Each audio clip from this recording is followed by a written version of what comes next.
When we think of a teacher's job, we think of lesson plans, grading papers, and classroom activities. But in the Philippines, there's an official playbook that guides every single professional move they make. Today, we're going to break down that playbook, the Code of Ethics for Professional Teachers.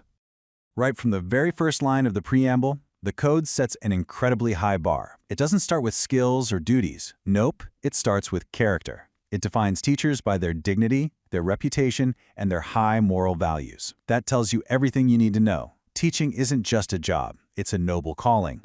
So here's how we're going to tackle this. First, we'll look at the spirit of the code itself. Then, we'll step outside the classroom to see a teacher's role in the wider community. After that, we'll dive into the school ecosystem. And finally, we'll focus on the personal standards expected of every teacher. Okay, so first things first, what is this code really, and who does it apply to? Getting this foundation right is key because it sets the stage for every single rule that follows. And this isn't just some vague idea. We're looking at the real deal. This is Resolution number 435 from 1997. It's the official document from the Board for Professional Teachers that laid down the very standards we're digging into today. So who's this for? Well, Article I makes it crystal clear. This code is for everybody.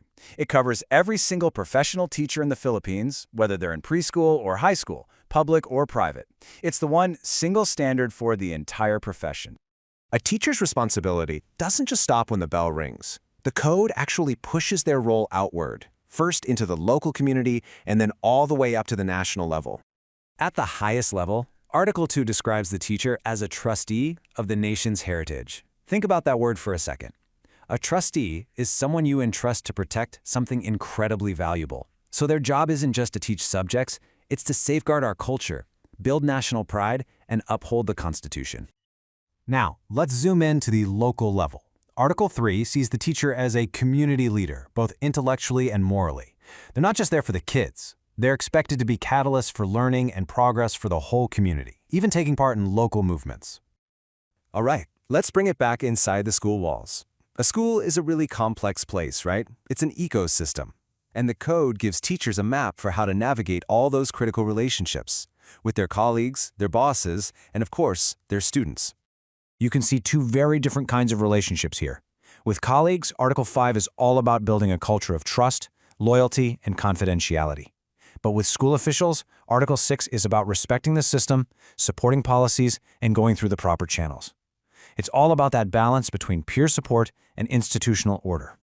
And now we've reached what is, without a doubt, the heart of the entire code.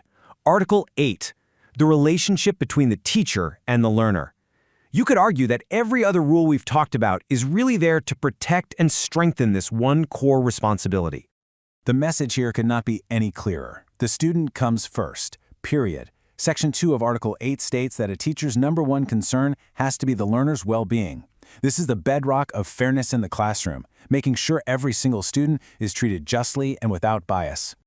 And to protect that impartiality, Section 4 puts up a serious firewall. A teacher absolutely cannot accept gifts or favors if it's in exchange for something like a better grade. This is so important for making sure everything is based on merit and merit alone. The code draws another really hard line in Section 8 of Article 8, no corporal punishment. This one is completely non-negotiable. Discipline should never, ever involve physical harm. It's a cornerstone for creating a safe and respectful place to learn.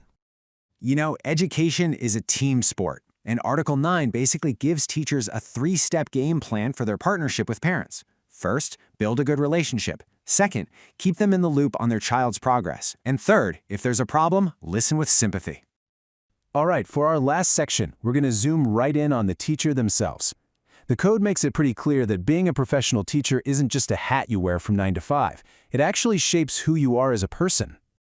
Article 11 takes the code right into a teacher's personal life. It says they must live with dignity in all places at all times. And the reason is simple. A teacher is always a role model. The code expects them to be a walking, talking example of the values they teach, someone kids can actually look up to.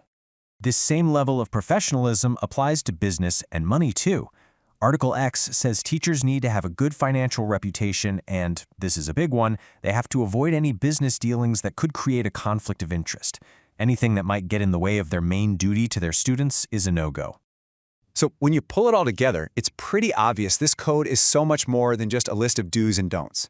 It's really a whole vision for the teacher's role in society, as a community leader, a guardian of culture, and a role model.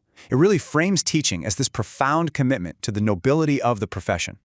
We've covered a lot, from a teacher's national duty all the way down to their personal dignity. So I'll leave you with this question to think about.